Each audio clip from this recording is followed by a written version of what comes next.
Hello, everyone. I am so happy to be here with you. Welcome to Civic Saturday. I'm Janae Kane, co-founder of Citizen University and your host and guide for today's gathering. I'm so heartened to see all of your faces and to be surrounded by this group of civic catalysts, people from all across America who are putting their feelings into action to live like a citizen. During the next 90 minutes, we'll move together through the civic ritual with poetry, small group conversations, song, inspiring texts, a civic sermon, civic circles for more small group connections and discussion and more. We at Citizen University believe a civic awakening is underway in our country, and we are working to accelerate it. Thanks for being a part of it. At the center of this vibrant civic culture, we are seeking to build a widespread understanding of citizenship, a belief that democracy matters, and a commitment to participate. We envision, and we are all helping to create, a vital, expanding ecosystem of groups, associations, and individuals committed to this ideal. And so, Civic Saturday. Taking an early walk this morning through my neighborhood, I was greeted by hundreds of daffodils in various states of opening. They are always such a welcome sight after a rainy, gray Seattle winter. A reminder that spring has sprung and more is yet to come. But this year, this morning, their presence is imbued with a deeper meaning. To me, as if the ground itself is offering up love and support for the people in the country of Ukraine. I picked a few of the blossoms from my own yard and placed them right there. Hopefully you can see them, and I hope they bring you just a little bit of sunshine. And now, as we do, we're going to take a few moments to just be together, to breathe and to settle in, to try and rebalance, reset, and re-arrive right here, right now, in this present moment. So if you like, please close your eyes, firmly plant both of your feet on whatever surface they are resting on. And together, we'll take in 3 gentle inhalations and exhalations. And when we're done, we'll just sit for just a few moments, 15 seconds or so, of silence. And then I'll bring us back, okay? Here we go, close your eyes. Breathe in.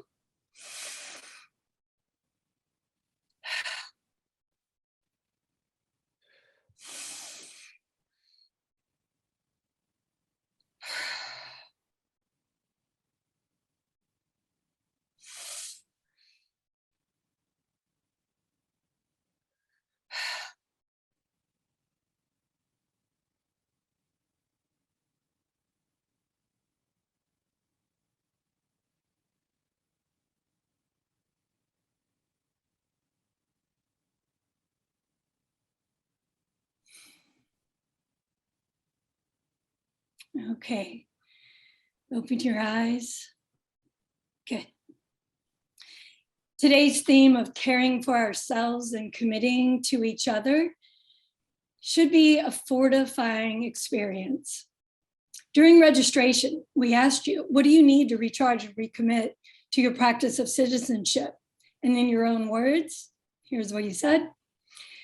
I want community and a way to connect with like-minded people. Calm. Civic conversation, to be with others who are committed, building meaningful connections, service to my community. Clarity for action, support from others, a linking of political sense of purpose and practical possibilities, a way to carve out space or integrate it into everyday activity to practice my actions ongoing. So with that, let's meet 3 of the people who are here to help shine a light on all of our questions and concerns. Joining us for the first time here at Civic Saturday, please give a warm wave to musician Jose Juicy Gonzalez. Hello. To our Citizen University co-founder and my husband, Eric Liu. He will be giving today's civic sermon, and I'm so pleased to welcome back Civic Saturday Fellow, our friend and poet, Hakim Bellamy. I did the wave at myself. Thank you, Janae. So good to be back, man. It feels like anything when you're away from it from a long time. It feels good to be back, and so thankful for today. Thankful for all of you, like the whole lot of you that are watching from home. Shout out to some of my cohort members from Civic Seminary. Eric reminded me that once a civic seminarian, always a civic seminarian. This is a thing, and so I'm thankful to learn the magic of what it is to convene a Civic Saturday, mainly, and then secondly to be invited to share what I do in my spare time and free time outside of Civic Seminary and Civic Saturdays, which is write poems. And this is an original piece that I wrote for today because it's easy to find inspiration in gatherings like this. So it is. Oh, and I meant to say before it came, it's like this. From Albuquerque, New Mexico to the world, that's where I'm sitting right now. And this poem is called Civic Symphony, a rehearsal for the real thing, in air quotes. There is a familiar saying that goes something like this: what makes music music is not the notes themselves, but actually the spaces between them. One note does not a song make. Those body bags of battlefield bugles could never replace the sound of a single beating heart. And unlike the nature of modern day politics, it is incredibly easy to tell the difference between a concerto or one person just making noise. Sure, it's more than possible to make music alone. In fact, it's sometimes easier to play for the audience of one we have in our mind. And though that is plenty to fill a chest cavity, it is not how you fill a church. There will always be the occasional solo made noticeably more dynamic by the difference in tenor and tone between it and the rest of the band, but there is no such thing as an anthem for one. By definition, it is a machination of many, a thing that can only exist in the company of each other, a thing that must be collectively conjured like prayers that become more and more true the more that people join in unison, because God is more android than algorithm. And we all know what that means. It means God has really terrible Bluetooth headphones. What if this right here, right now is actually how democracy works? The space between the elections, where we too often find ourselves seated together, both sides of the aisle, spectating in silence. How is that any different than being apart? I like to believe that America is sheet music that cannot happen without us, without you, without me, without the poor, without the pious. It is folk, it is funk, it is jazz, it is gospel. And in a country that routinely selects leaders who cannot read music, it is imperative that all of us, even those of us who do not know how to sing, put down our phones and our guns and help yourself to a tambourine, or learn how to play the flippin' spoons, because when I am president, there will be no chicken in every pot. There will be a string quartet outside of every single polling place. Their set list striking the perfect balance between playing down the Titanic and Mendelssohn's Wedding March, a Midsummer's Night marrying of us to an American dream. And though the music that they make on those election days where they play and pray, however infrequently, will burn radiant, it is only because of how diligently they practice on all of the days that they considered themselves Americans in between. Thank you, Hakim. If I had time, I'm going to run into the kitchen and grab my spoons. I did teach myself how to play the spoons when I was younger. I don't know if I still can, but hopefully I can. Oh, that was beautiful. And everyone, at the very end of today's gathering, Hakim will be back to share some more beautiful words of his. We really appreciate that, Hakim. So now it is time for the machinations of a minute. It's time for you guys to get together for some small group conversations, what we like to call our turn and talks. You're going to have about 6 minutes to share and listen to one another. I know it's not a lot of time, but I also know that if you bring your whole self, and if you listen well, share your vulnerability, something that we admire in other people, but we're not really used to doing ourselves. If you do these things, we know that rewarding conversations will be started, friendships will be sparked, and new connections will be made. So you're going to be magically put into small groups. Please turn on your cameras if you are able. This helps to foster trust and bonds of affection. Please introduce yourselves, say where you are from. And today, we will also put this in the chat. Our prompt is, what sources do you turn to find renewal? How are you incorporating renewal in your life?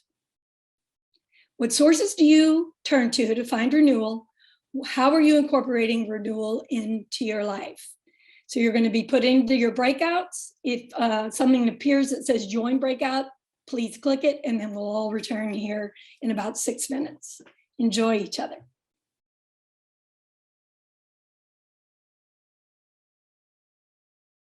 In chat, go ahead and put in a word or two about what that felt like to be talking about renewal, or something you or your partner or your small group said. You put that in, and I'll read a few. Yeah, I wish it had been longer too. Always. I had a wonderful partner named Sandra from North Carolina, and yeah, I'm gonna have to get her info so we can reconnect and I can hear more about her fabulous travels. We're one human family. Yancey made Eric smile with her methods of curiosity. I love that. Nature came up repeatedly. Gardening, music, such a lovely conversation. It was refreshing, affirming. Going to comedy when news is tough to read. Highly recommend. I'm a real dork and love to tell silly jokes. Walking, listening to podcasts, getting away from screens. I absolutely recommend that.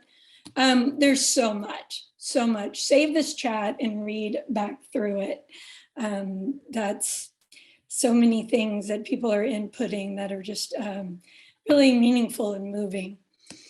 Okay, so I know many of you, and I'm one of these people, return to Civic Saturday over and over to be nourished and uplifted by the music and poetry that are such an integral part of this ritual. And so it is my pleasure to welcome Jose Juicy Gonzalez. Hey, hi everybody. Good morning. Good morning. Thank you for having me here. It's really quite special to be able to be in a group like this and to then be able to share the wonderful thing called music, the mysterious thing of sound. I've chosen a couple numbers today. I'm going to present one for you that's very meaningful to me, and I think it's meaningful right now. It's called Imagine. It's by none other than lovely John Lennon. And I think there might be some lyrics that Citizen University is going to throw up. You're welcome to sing along. I kind of go off. I have my own arrangement of it, but I just want to take you all in this journey of imagining.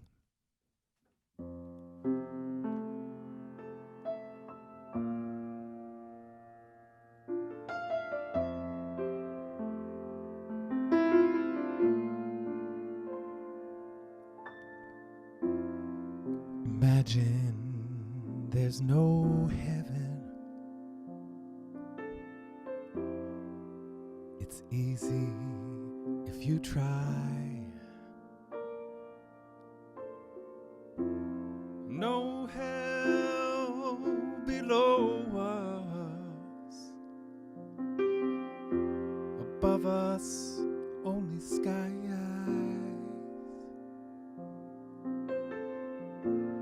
Imagine all the people living for today. Imagine no countries. It isn't hard to do.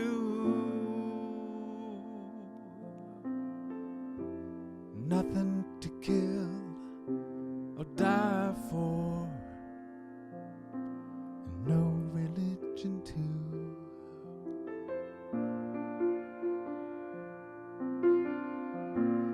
Imagine all the people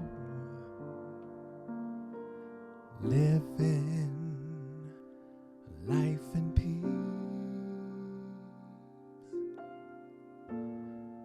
You may say I'm a dreamer,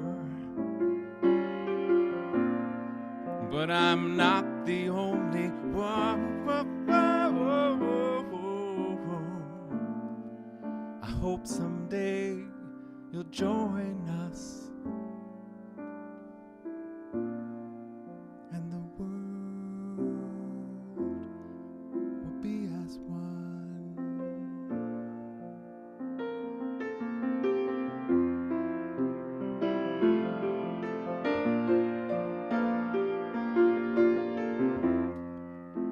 Imagine no possessions.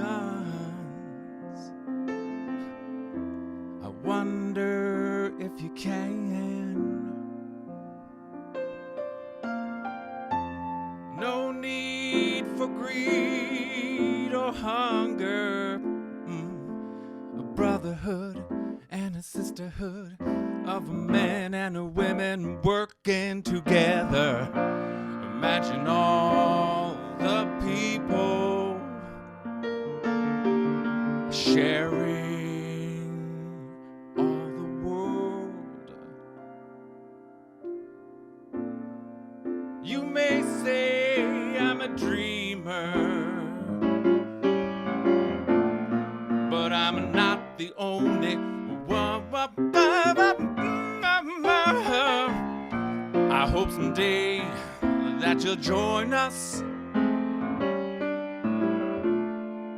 and the world will live as one. The world will live as one.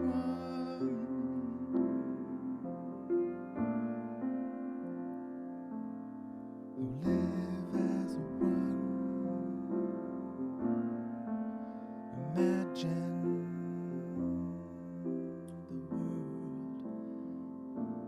as one.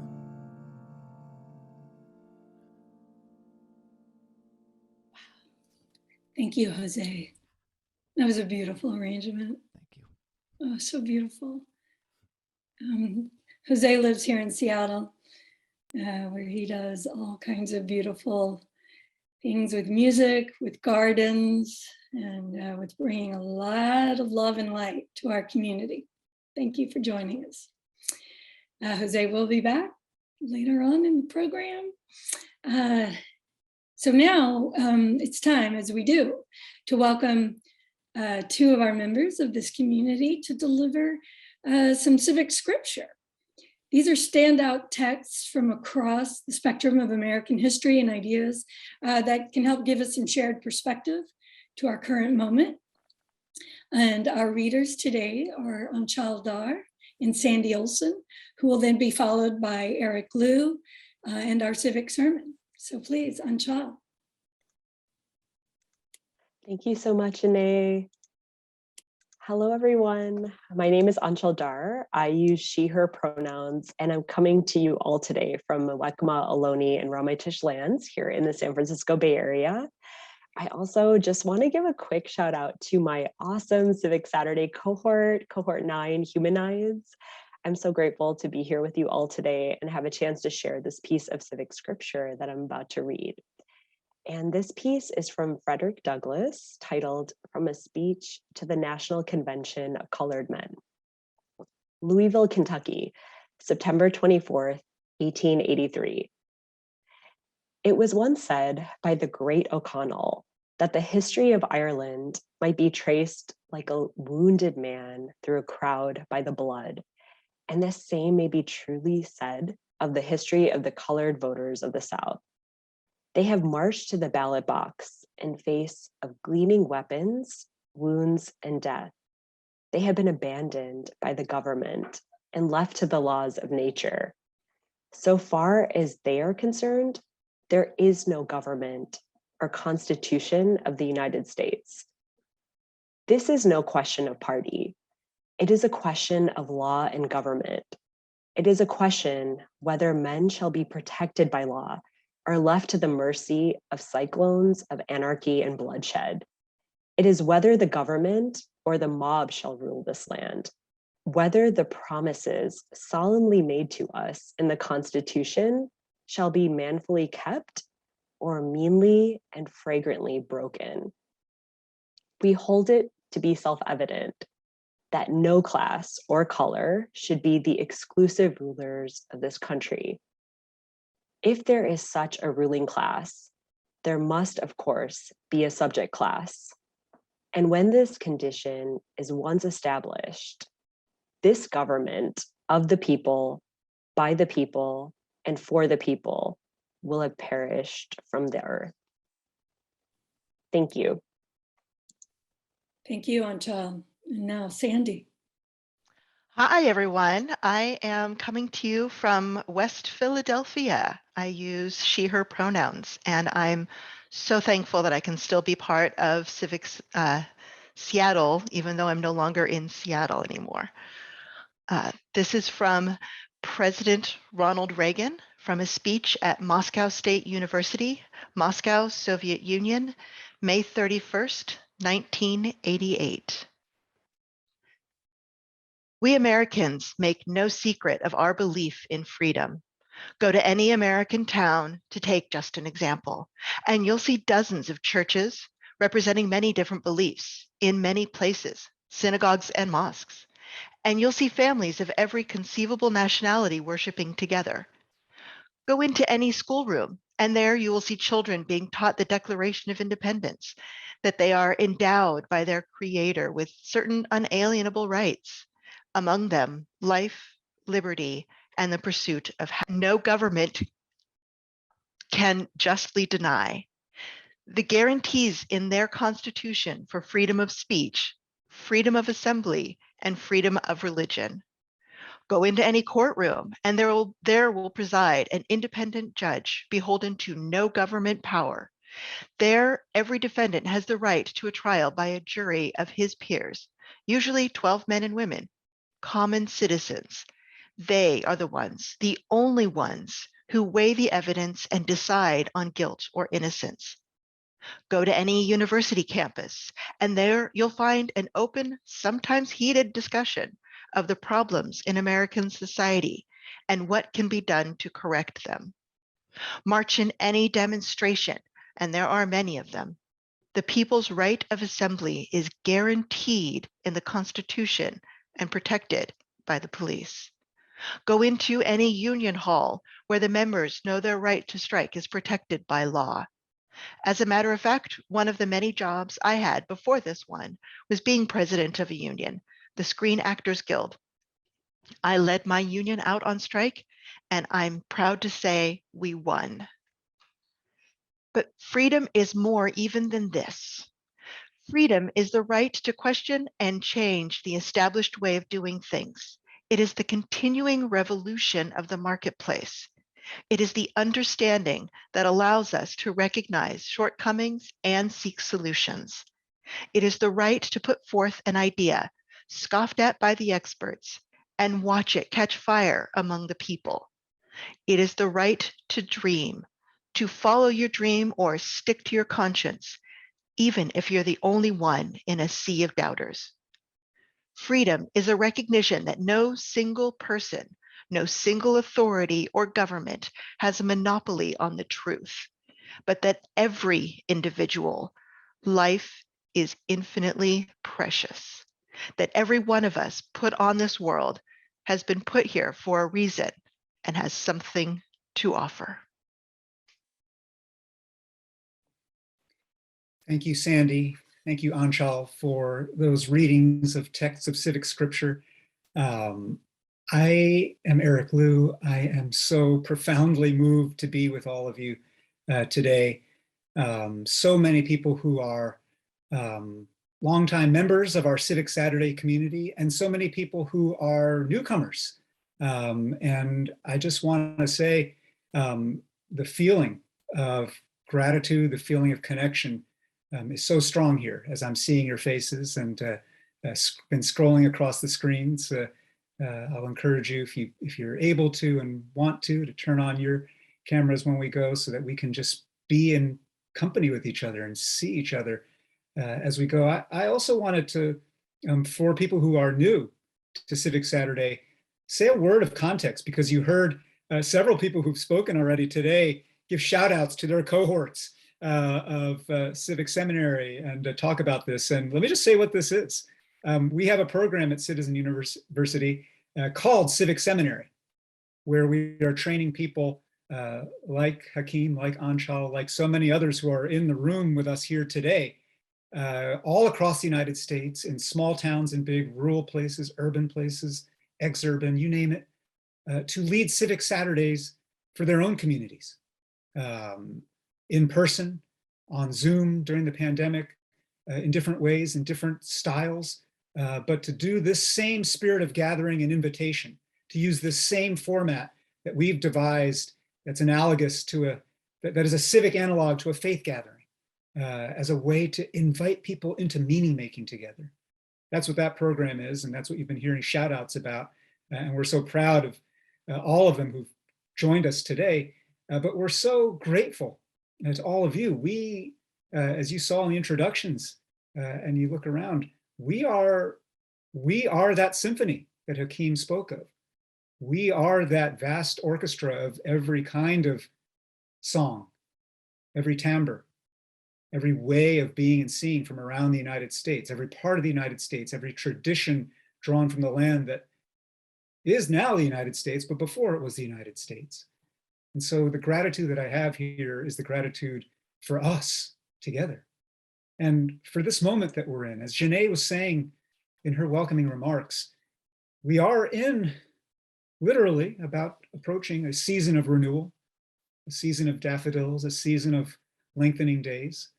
I know it doesn't feel that way all the time. In fact, many of us are here today, frankly, as respite from what it does feel like out there, what it does feel like on our social media, what it does feel like when you turn on the news about Ukraine, what it does feel like if you live in Texas or Florida, when you listen to the legislatures there propose bills that would make members of our community feel less than full members of the body. There's a lot of reasons why we're tuning out right now, but we are tuned in here today in this spirit of renewal. And I wanted to share some thoughts today about what it means for us to renew, and specifically three things, three senses or sensibilities that we can now in this season decide to renew. And those three are perspective, curiosity, and commitment. Let's start with perspective. This is a time for us, 2 weeks now into Vladimir Putin's invasion of Ukraine. And I started saying it that way, Vladimir Putin's, because he is the autocrat, he is the despot who is making his state and his army do this. But let us be honest, it is the invasion of Russia of Ukraine. It is the Russian army, it is the Russian conscripts who are doing the killing, who are doing the bombing. And one of the things that this time forces us to do is to renew our sense of perspective as Americans.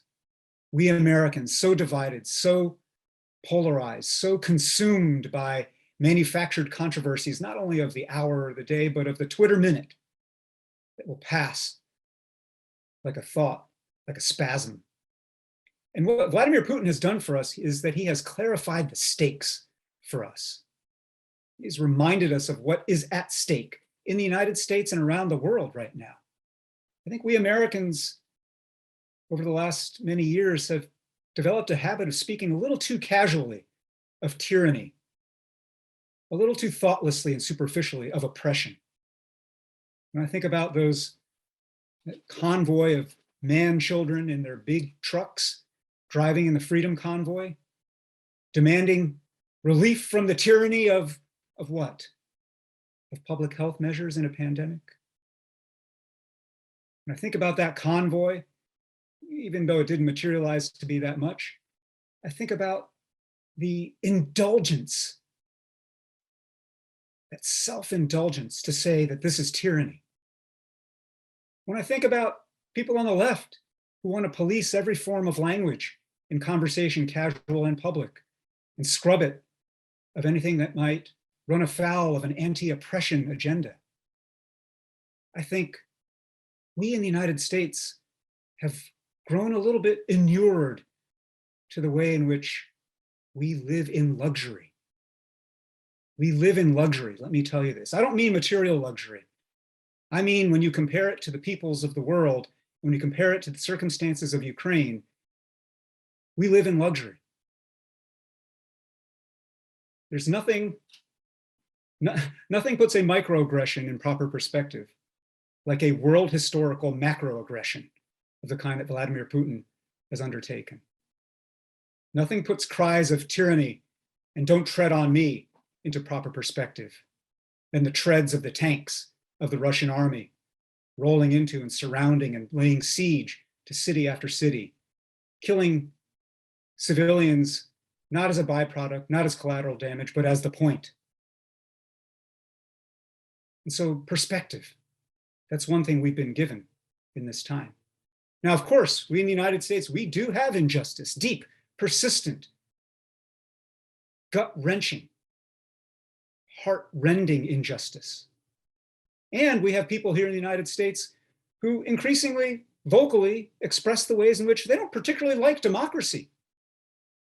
People who aren't that committed to democracy, people who in those legislatures that I mentioned, in states like Florida and Texas, are afraid of quote unquote divisive concepts, like talking about our history of racial injustice and the present persistence of racial injustice, and who are so afraid of these divisive concepts that they want to ban school teachers from talking about them, from creating zones of quote discomfort for anybody. But we know who the anybody is, who they wish to keep unafflicted from discomfort. So we have people who are unwilling to embrace the full measure of freedom, uncomfortable as it may be. But because we in the United States are bound together by a creed, by a set of ideas of equality and liberty and justice for all, we also have the combination blessing and burden of hypocrisy. You might think hypocrisy is a funny thing to say is a blessing, but we are blessed with hypocrisy. We are blessed with a sense of hypocrisy.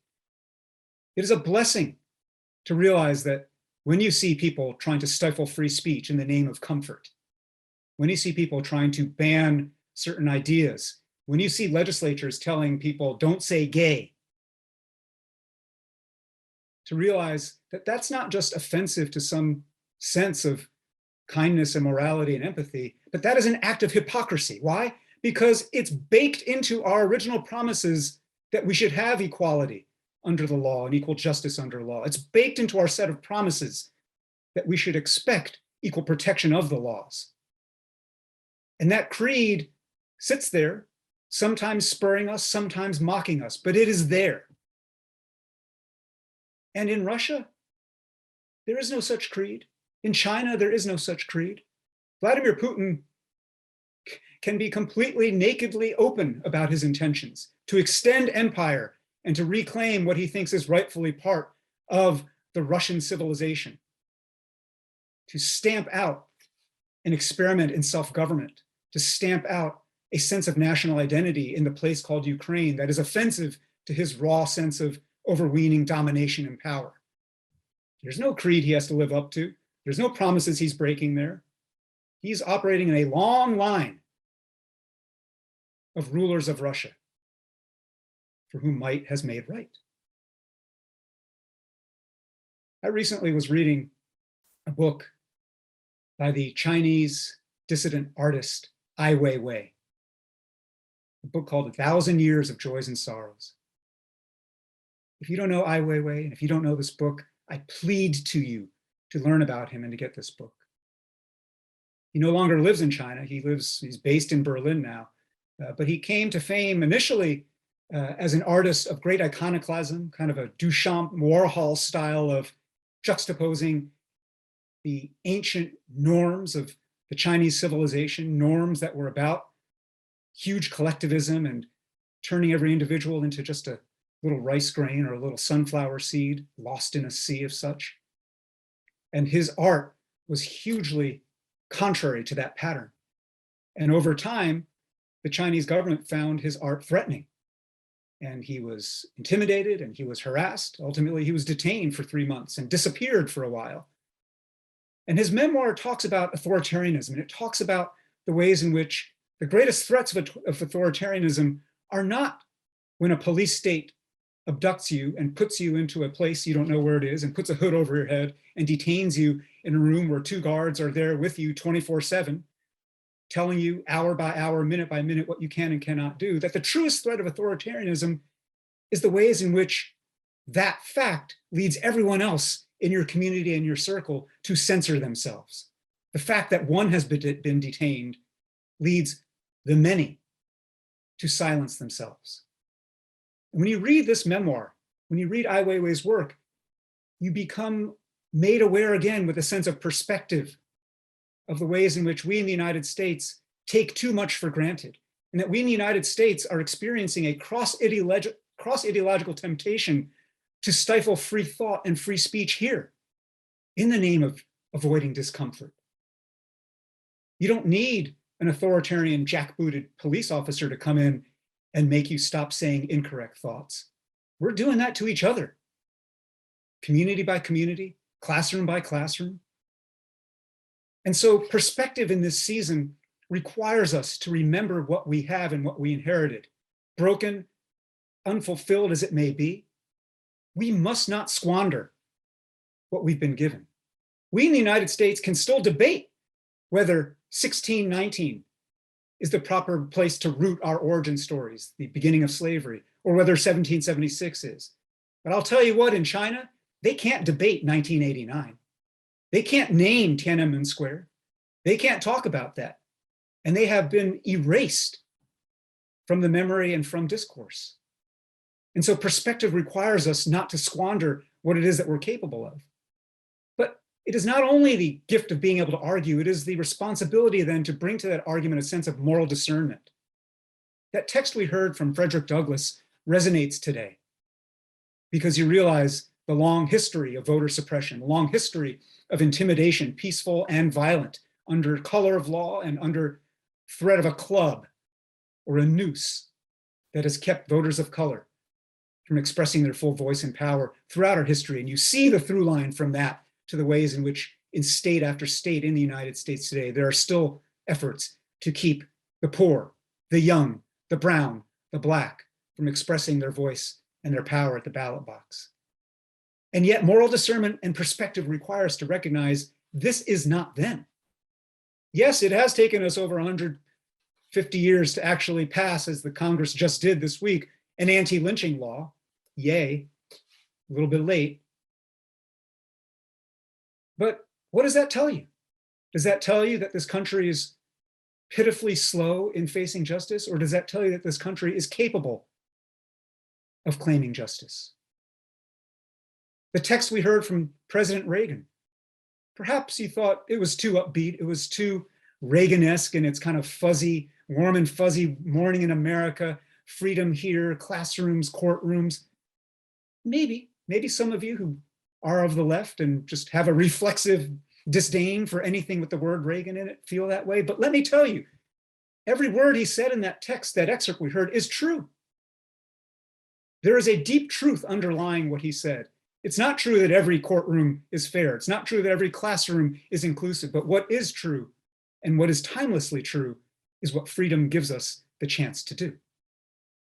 And perspective requires us to steward the gift of freedom, to put our disagreements, to put our disappointments in America to productive use. And that brings me to the second thing that I wanted to share here, which is a sense of curiosity. What we've got to renew now in this season is a sense of curiosity. It seems so self-evident, and yet in our time right now, that particular civic virtue is probably least on display and least in our practice, in our heart set and mindset. In 1988, when I was a junior in college, I went to the Soviet Union on an exchange program between Yale and Moscow State University. It was a year after Reagan had spoken there at MSU, in this season of opening and glasnost and perestroika.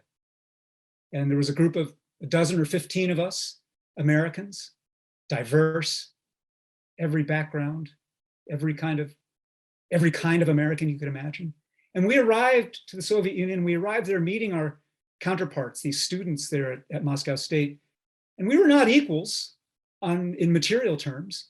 We, the Americans, had relative wealth. We, the Americans, had relative privilege. We, the Americans, had had a lifetime of practicing habits of free expression, free thought, freedom itself. And we had the diversity and the experience with diversity that showed us what was possible when diversity became unity. But in these conversations with Soviet students, we had parity. We were equals with them in conversation.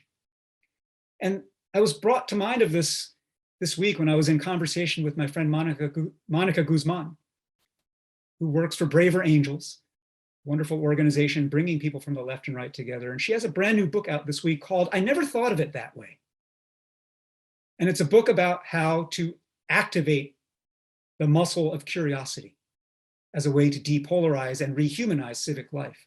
And one of the things she says is that it's super important where we can to create containers, to create spaces, contrived as they may be, as contrived as, say, a Civic Saturday, where for at least a fleeting moment, there is parity in conversation, where we can enter in, as you just did in your turn-in talks, with equal respect, equal care, equal dignity, equal expectations of respect, care, and dignity.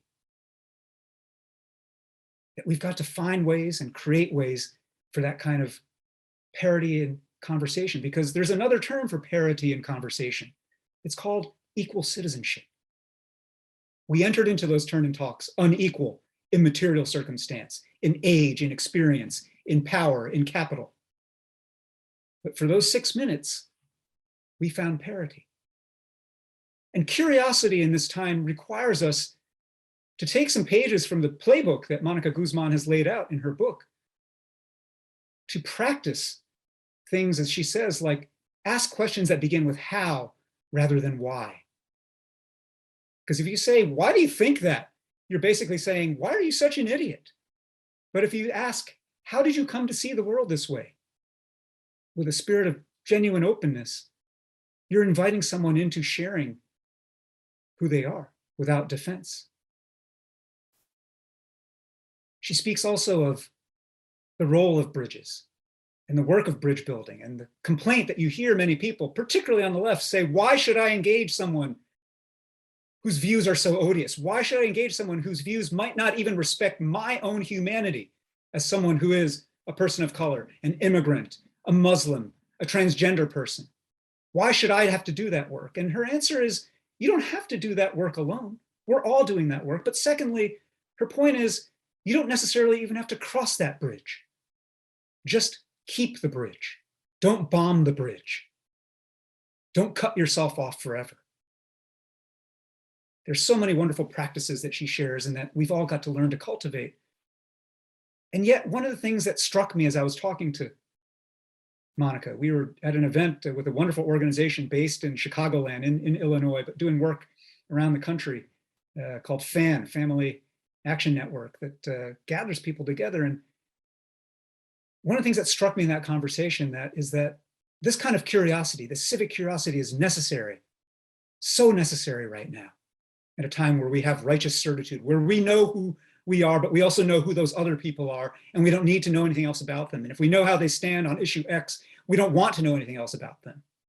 Curiosity is so necessary right now for us to pop back into 3 dimensions, the 2-dimensional cartoons we've drawn of one another. And yet, while necessary, this kind of civic curiosity is still insufficient, because outside those containers, however we may draw them and hold them, once you step beyond the boundaries of that container, there still is inequality. There still is ruthless use of power. There still are ways in which some get heard and some do not.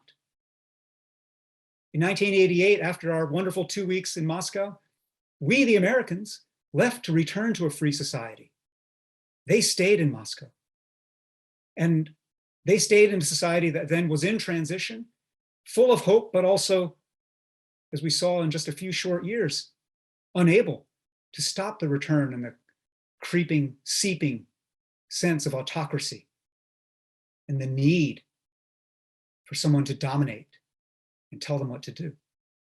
6 years after I was there as a student, I returned to Moscow State University and to Moscow as a speechwriter for President Clinton. And President Clinton went there in January of 1994, and he gave a speech that I helped to write, in which he spoke to young people in Russia. And the speech was at Ostankino television tower, which, if you know your recent, well, let me say this, Ostankino television tower, you may be hearing that word right now, because that is literally the physical structure that beams out all of the propaganda and all of the truly profoundly fake news that the Russian government is indoctrinating the Russian people with right now about what's happening in Ukraine. But when Clinton went there in 1994, it was just 3 months after there had been a violent uprising in Russia, when President Yeltsin, who the West thought of as the champion for democracy, disbanded parliament. Parliament fought back, and there was violence, and people died, and Ostankino Tower was taken over. And just 3 months after that, President Clinton spoke to these young people, and conscious of all that disruption, the counsel he gave me as a speechwriter was, we must appeal to their sense of pride. They have a wounded sense of pride in Russia right now. We must appeal to their sense of greatness, but then remind them that Russia can be great in ways that are not about autocracy and about central rule. They can be great in ways that speak to all the deepest gifts of Russian civilization. Of course, looking back on it now, and maybe even looking back on it a couple of years after that fact, that was profoundly naive, because power was allocated the way power was, because the depth of patterns of autocracy and authoritarianism, those currents were too strong, and they were like riptides pulling people in and under. And people, curious as they may have been about democracy, made other choices. I wonder, where are those young Russians I met? Where is Yulia, who I met, who was from Lviv, who spoke with pride of her family there? Where did she go? Where is Dima, who was our host, and who always thought, his English is so good, maybe he's our KGB handler, but he was a nice guy and we enjoyed hanging out with him. What became of him? What did they choose? Our curiosity has to be about moral curiosity too. What do we choose? How do we choose? When do we choose? And that brings me finally, and with a sense of purpose, to the third and final sense that we've got to renew right now in this season, and that is a sense and a spirit of commitment. What can we do about Ukraine right now? What can I do? What do I do? I hear that every day. People ask, what do I do? I feel so helpless right now. Besides watching the news and putting out flags with blue and yellow, what do I do? And my answer is simply commit. Commit to fortifying democracy here. The stakes are what we now see them to be. And what's being invaded is not just the territory of the sovereign nation called Ukraine. What is being invaded is the idea of democracy itself. What is being invaded is the idea that government of the people, by the people, for the people should not ever perish from the earth. Commit to making freedom more robust. And remember that freedom is not removal of encumbrance. Freedom is responsibility. Freedom is not just the right to do what you wish. Freedom is responsibility. And so let us commit in the first place to learn our history and to argue our history, all of it, the good, the bad, and the ugly, but all of it in proportion, to understand that there is something that Douglass teaches us, that Abraham Lincoln teaches us, to understand that when Douglass closed that excerpt we heard in scripture today, he was quoting Lincoln and Gettysburg. To understand that when Reagan spoke, he was speaking from a long line of champions and advocates of freedom. That includes Douglass. That included the women of Seneca Falls. That included people of every color and faith. Argue that history. Let's commit to join. The simplest one-word answer I have right now for what do I do is join. Join. You've joined here today, but join groups and associations that will keep on meeting. Groups like this, gatherings like this. Get out of isolation right now. Get off your Twitter feed. Join, and join with a spirit not of only finding birds of a feather, join with a spirit of pluralism. Yancy Villa, who's a wonderful citizen artist, who's been part of our Civic Saturday fellowship program, by chance, she was in my turn and talk just a few minutes ago, and she told me about a thing that she does to renew herself. She finds and looks around and identifies people she thinks would be interesting to connect with for her work as an artist. It might be a list in Memphis of 100 interesting movers and shakers. It might be something else. And she will just cold call these people by email and say, here's who I am. I'm a citizen artist doing really interesting public art and other forms of civic work. I find you interesting. Want to talk? If you do, here's my Calendly app. Find this date and time. I love that. I love that. That spirit of joining, of inviting, we've got to commit to right now. Let's commit to building institutions.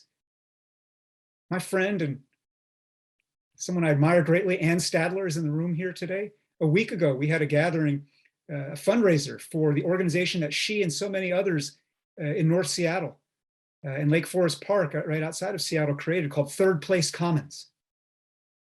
It grows out of a little bookstore that was called Third Place Books, and they created a commons, an actual space where people continuously gather for talks, for music, for concerts, for knitting clubs, for you name it, every kind of civic activity. And they've held this space for 22 years. They have built an institution. Is that institution as famous as the United States Congress or the Washington Post? No. But is it as necessary to the life of our democracy? You bet it is. Third Place Commons. Let us commit finally to this work of building a thing that has never been built in human history. We together. Let us remember, when you have the perspective of looking at Ai Weiwei in China, when you have the perspective of people fleeing Ukraine or the people persecuting and killing them, let us remember that we in the United States, though we may be cynical, though we may be tired, though we may be frustrated, we are living through a case of first impression. We are trying to show for the first time in human history that it is possible to build, sustain, correct, and redeem a mass multiracial democratic republic. That has never been done in a way that's sustained. It's never been done in a way that actually included all. And that commitment requires a commitment to tolerance, a commitment to curiosity, a commitment to perspective, and a commitment to moral humility. And knowing that, as President Reagan said,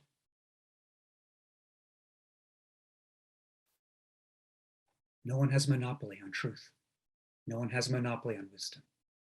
So let us in this season recommit to renewing perspective, curiosity, and commitment. That's what freedom takes. That's what it takes for us right now to defend democracy. Tonight, overnight, we're going to lose an hour and gain daylight savings time.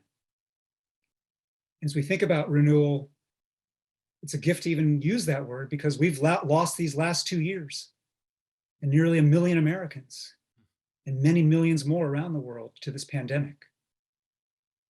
And we have a chance, a glimmer, even in the midst of pandemic and war, to gain a new season right now. So let us commit to each other right now. Let's make the call 15 hours early. It's time to spring ahead. Spring ahead now to a new birth of freedom. Thank you.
Thank you. Thank you, Jose, for that beautiful rendition of Pure Imagination. The lyrics written by Gene Wilder. Look them up if you don't know them. Pure Imagination, it's where you can be free. That's just the perfect song to segue from Eric's powerful sermon into what's next, which is our Civic Circle conversations. Before we magically move into those groups, and before I share the prompt for today, let's commit to these guidelines to make the next 12 minutes or so fulfilling for all. Turn on your camera if you are able. If it's possible, we can all connect visually. Introduce yourself and say where you live. Please be concise and listen well. Let's all agree to share something and to listen to everything. Be curious, not judgmental. We'll come back together again magically for Hakim's final poem and for community announcements and chat. Our prompt for today: we want you to set and share an intention for how you will show up as a citizen this week. What do you need in order to recommit? What will help you deepen, re-engage, or sustain you in what you are already doing? It's going to be put in the chat. Let's go to these groups and let's discuss. Enjoy.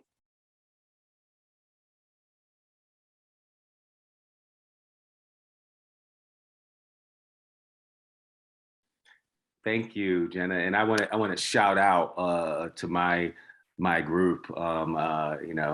Adrian, Brenda, Margaret, and Ray. That was our little session, and it appropriately cut off on me talking. So, but they got to say what they got to share. So I'm thankful for them. I thought we had a wonderful group, and maybe we'll finish it sometime, guys. It was just getting good.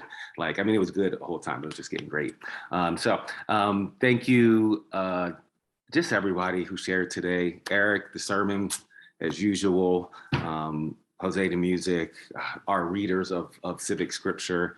As a guy who grew up in the kind of structured, Judeo-Christian Black church, but doesn't quite go as often as my parents would like, this is food for me. This is food for me. So I appreciate it. And I am going to actually share a cover for the second poem today. I wanted to do something. Well, first of all, as Tatum will probably Tatum knows, I wrote 2 poems, and the one you heard earlier was the one I liked. The other one you will never hear. And then I was like, what am I going to read for the second one? And I was like, I don't want to force something. I will say though, I was on the way to doing this thing about Benjamin Banneker, who was an astronomer and almanac and map maker, laid out DC, arguably did or didn't build the White House too. And that poem is not finished yet. It's coming one day. But anyway, and it was inspired by the person whose poem I'm going to share, Rita Dove, which is that's my Segu. That Rita Dove, who is an American poet and essayist from 1993 to 1995, served as the Poet Laureate Consultant in Poetry for the Library of Congress. She was number 37. Prior to that, the position used to be called the Consultant in Poetry, but then the Poet Laureate position was created by an act of Congress in 1986. So she became the first Black Poet Laureate after that conversion. There were consultants in poetry prior, like Robert Hayden, but certainly the first Black female Poet Laureate in that list. Actually, Gwendolyn Brooks was before her, but was not a laureate, was a consultant in poetry. So there's your poetry nerdness for today. I'm going to share a poem by her because it's Women's History Month, and I wanted to leave with that. So not my work, but the work of a woman leader I admire, or a woman identified leader I admire. But I will also say, as it is to be an indecisive poet and a Gemini, I was torn between this and Alice Walker. And though I'm not going to read Alice Walker, I feel compelled to share, especially because of what Eric, he went right after it, as Eric does in his civic sermon about what's going on currently in the Ukraine and the many other armed conflicts we are in across the globe. But she has an amazing children's book called Why War is a Bad Idea. And I encourage you to check it out. Had the chance to meet her once here in Albuquerque, and she signed it for a copy of her children's book for my son. But it starts out with the sentence, though war speaks every language, it never knows what to say to frogs. Okay, like that's enough. But then she goes on to say things like, though war is old, it has not become wise. So I encourage us to, if you're looking for something for your reading list, why war is a bad idea, you don't have to be a child to read a children's book. Illustrations are awesome, and it's a wonderful poem. And so this particular poem that I am actually going to share after all of that is short, which is why I felt compelled to fill it with space. And I wanted to leave us with hope, besides just sharing some words from a famous female poet.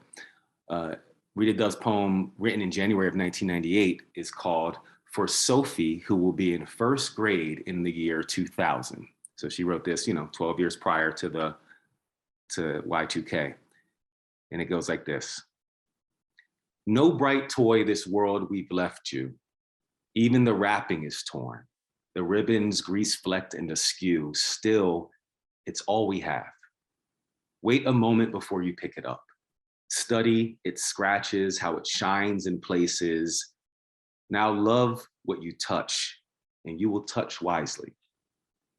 May this world in your hands brighten with use. May you sleep in sweet breath and rise always in wonder to mountain and forest, green gaze and silk cheek. Dear Sophie, littlest phoenix.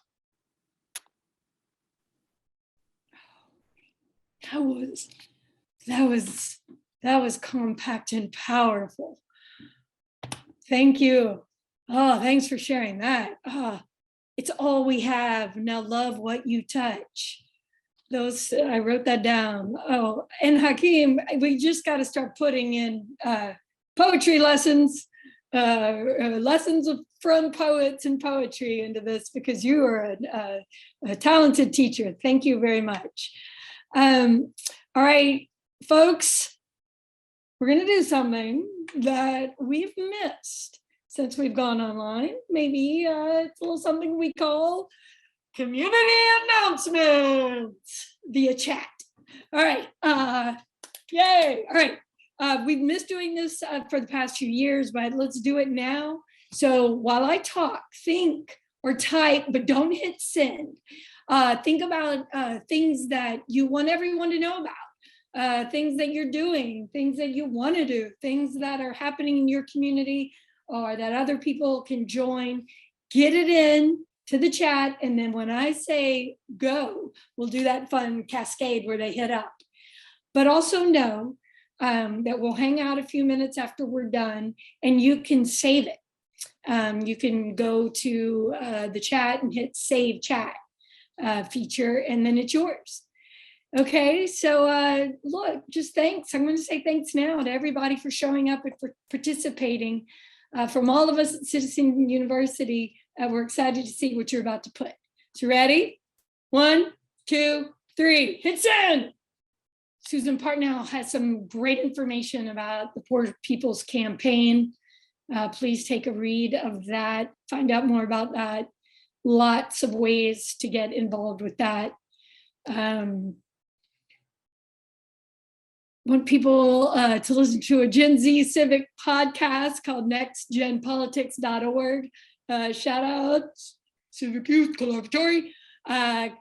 Global Climate Strike on the 25th. Check your local area for news. There's a Civic Saturday, Pennsylvania every 4th Saturday, April, May, June, and July. Y'all can read these. I don't need to read them out loud. I do want to, Janae, I do want to jump in because Steve Smith also posted one before you hit go. Okay. That they'll be doing a Civic Saturday in Nebraska coming up soon. So that's in chat as well. Great, and Ivy's got one, first one coming up in Brooklyn. So much good stuff. We have so many wonderful people here. Thank you. Look at this, we are leaving on time and it's exciting. And Jose just put up to, reverbnation.com. You can find Jose and his trio music there. It's beautiful. Okay, now I don't want to stop reading. We're going to have to tag team next time. Thank you, everyone. Thank you, Claudia. I don't want to say goodbye, but it felt so beautiful outside. So I do want to get out there. Okay, I'm going to calm down. I'm going to say thank you. I'm going to say we'll see you soon. We'll let you know when we're going to be here doing this next in the next 3 months or so. We'll see. I'm just going to say we may be in person for our next one. Okay. Okay. I'm counting on it. I love you. I do. I really do. I love you. That's something that's true. I believe in that. Okay. I'm not going to say goodbye. Thank you, everybody. Thank you for being part of the Civic Saturday family and community. We just so appreciate all of you.